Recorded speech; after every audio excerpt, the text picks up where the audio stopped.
Okay, we are going to start chapter 6 of The Ghost Grave. Remember last time on Friday, uh, Josh he got food to feed the cat. And so he went out to feed the cat at the treehouse, and he was able to get it so that Mr. Stray was not scared of his voice, right? So he wasn't, he wasn't able to pet the cat or anything, but at least the cat would not run away when he spoke. So that was a plus. Josh found out that someone had been moving his books. So it kind of creeped him out a little. And so he took his books and went home. But now he's wondering about when Aunt Florence thought that it was haunted. So he's wondering if that's true. And then when he was at home, he learned how to knit. So he's having a whole bunch of adventures here. All right, so let's continue on. Oh, and the other thing was that for dinner, he had pancakes. So I think Aunt Ethel is a little confused at what to eat for breakfast and what to eat for dinner. All right, chapter 6. My first thought when I awoke the next morning was, I wonder if any books were moved around in the night. I dressed quickly and hurried downstairs. Breakfast was pork chops, green beans, fried potatoes, and leftover applesauce from the oatmeal pancakes. I was glad that the beans were cooked. Wow, she really is confused about breakfast and dinner, isn't she? I washed the dishes quickly, then headed for the treehouse again. I took the book I'd brought home the day before and carefully placed it on the table. When I went back down the ladder to refill, Mr. Stray's bowl. I didn't see the cat, nor did I hear any movement in the woods. No deer, no squirrels. Back in the treehouse, I looked out each of the windows, my eyes searching for Mr. Stray. When I didn't see him, I reached for a different book, one that I had left there overnight. As I picked it up, a voice from behind me said, "You won't like the ending." I dropped the book and whirled toward the man's voice, my heart thumping. He peered in at me through one of the windows. He must have moved the ladder, which meant I couldn't climb down now and run away. Why hadn't I seen him when I was feeding Mr. Stray? How could I not have heard the ladder being moved? "The horse dies," he continued. "I don't like books where the animal dies at the end. Why can't them writers figure out a better way to tell a story than to kill the poor horse?" "Who are you?" I whispered. His eyes lit up, and a huge grin spread across his face. "You can hear me?" he asked. I nodded. "Can you see me too?" "Yes. Why wouldn't I?" "Hee-haw!" The man yelped like a cowboy starting into the rodeo ring. I backed toward the door. He's crazy, I thought. He's a delusional, escaped mental patient.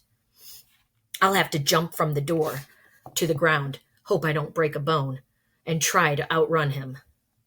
"I thank you for the loan of your books," he said. "Never owned a book myself. Of course, I didn't learn to read until after I died." My scalp prickled with apprehension.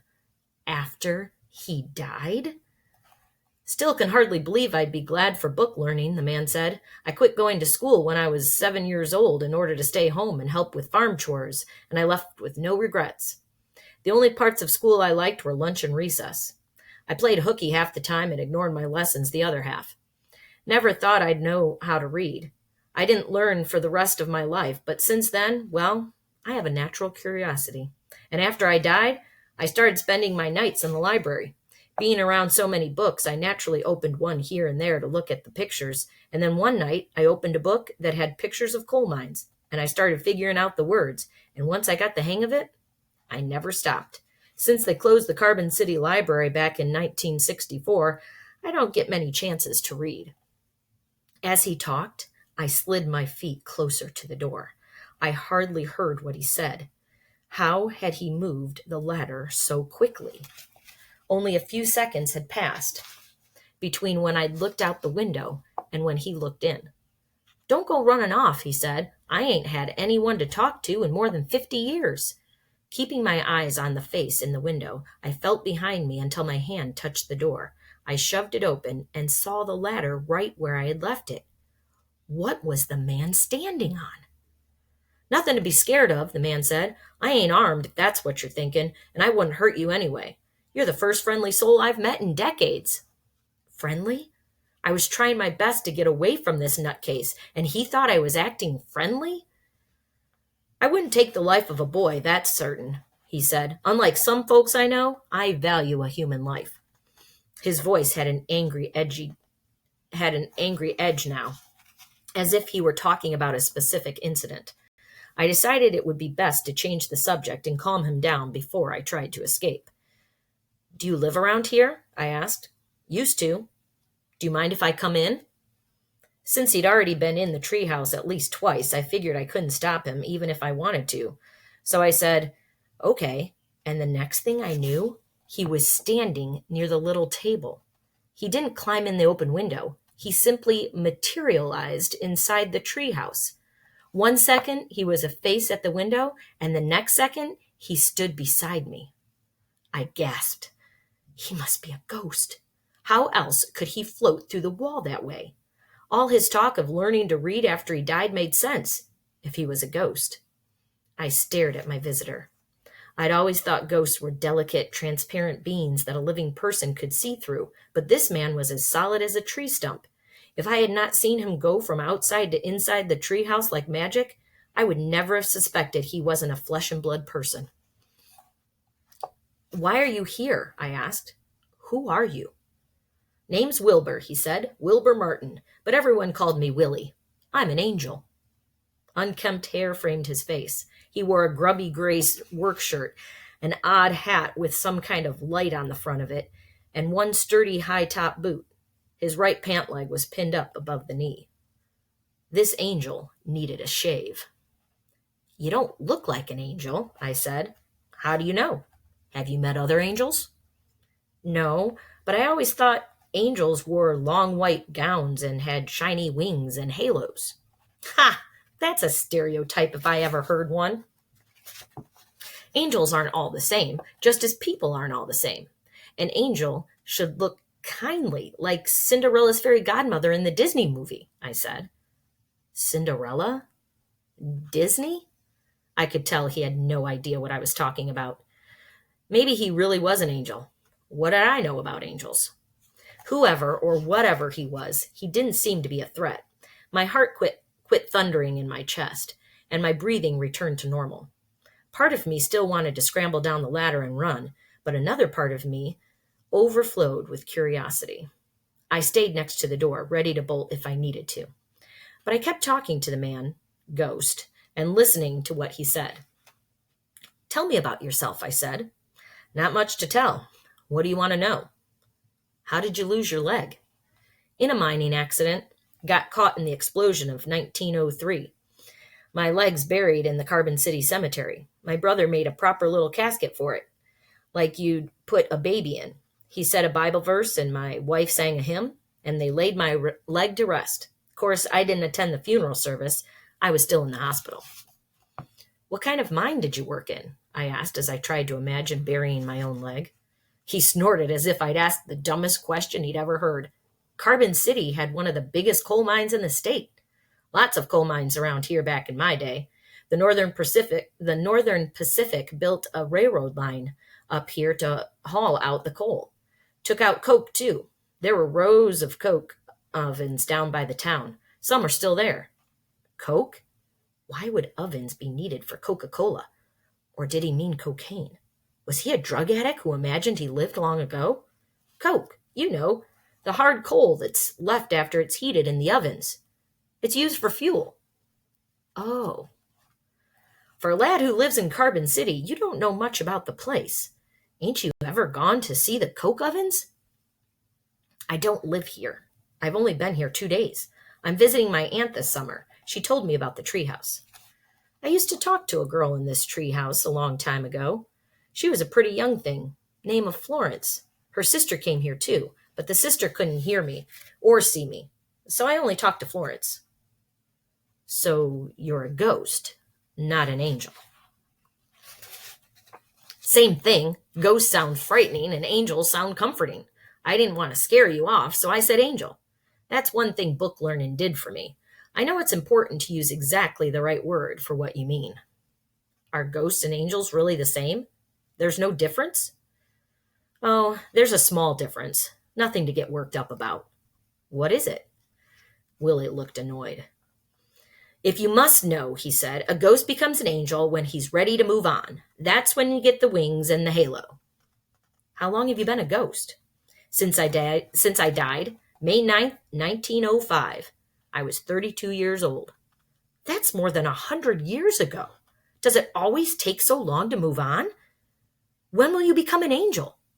Drat it, boy. You ask too many questions. I'm not going to be an angel. Not now, not ever, because the boss won't let me.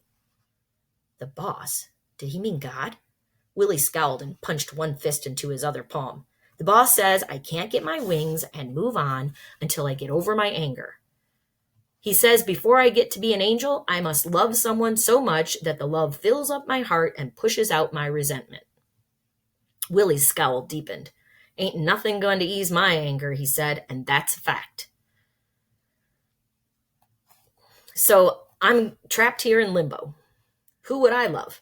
Nobody, that's who. The only ones I loved were my wife and my 2 boys, and they've already moved on without me. You're angry at your wife and sons? Of course not. None of it was their fault. They didn't kill me. We had a good life together, me and Sarah. We had plans for ourselves and for our boys, big plans, but I didn't get to be a part of them. 2 years after I died, Sarah married a newspaper man from Tacoma. He raised my boys, not me. He bought my wife a house, not me. She had the daughter she wanted with him, not with me. All because of that Emil Davies. He said the name as if he were spitting out rotten food. That's who you're angry with? Emil Davies? His carelessness killed me. He struck a match to light his pipe and boom! It was the worst explosion the mine had ever had. Emil Davies took my life as surely as if he'd held a gun to my head and pulled the trigger. I don't want to see that wicked man ever again in this life or the next. What happened to him? If he was in the mine with you, wasn't he killed too? He perished and his son with him, and 13 others besides, including me. The rest are buried in the Carbon City Cemetery, all but me. The whole back row of gravestones has the same date of death, May 9th, 1905. You weren't buried with your leg? Willie shook his head, the angry look still in his eye. Sarah told the coroner she didn't think it seemly to dig up the grave where my leg was buried in order to bury the rest of me. But the real reason she didn't plant me there was because she knew I wouldn't want to spend eternity side by side with Emil Davies. Never liked him when he was living, and liked him even less after he killed me. If the mine blew up and all the miners died, how did Sarah know who caused the explosion? She knew Emil Davies could never wait till he got out of the mine before lighting his dratted corncob pipe. She knew because I complained over it, over and over again. All of us miners did. We told Emil not to be in such a hurry and all fired up for his smoke, but he never listened. When the mine blew, Sarah figured out what had happened. So did everyone else. I'm surprised you were still working in the mine with one leg missing. I had a peg leg, an uncomfortable chunk of wood that I strapped on every morning. Wasn't it hard to walk down into the mine and back up again? We didn't walk. We rode on hoists. Most days, I worked nearly 500 feet below sea level. The peg leg slowed me down, so I didn't take a rest break with the others. I worked my full shift, then rode the hoist back up.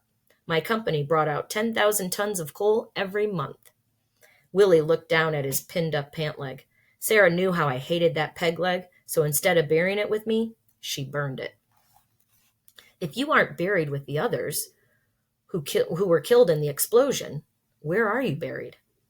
Even as I asked the question, I realized how bizarre it sounded.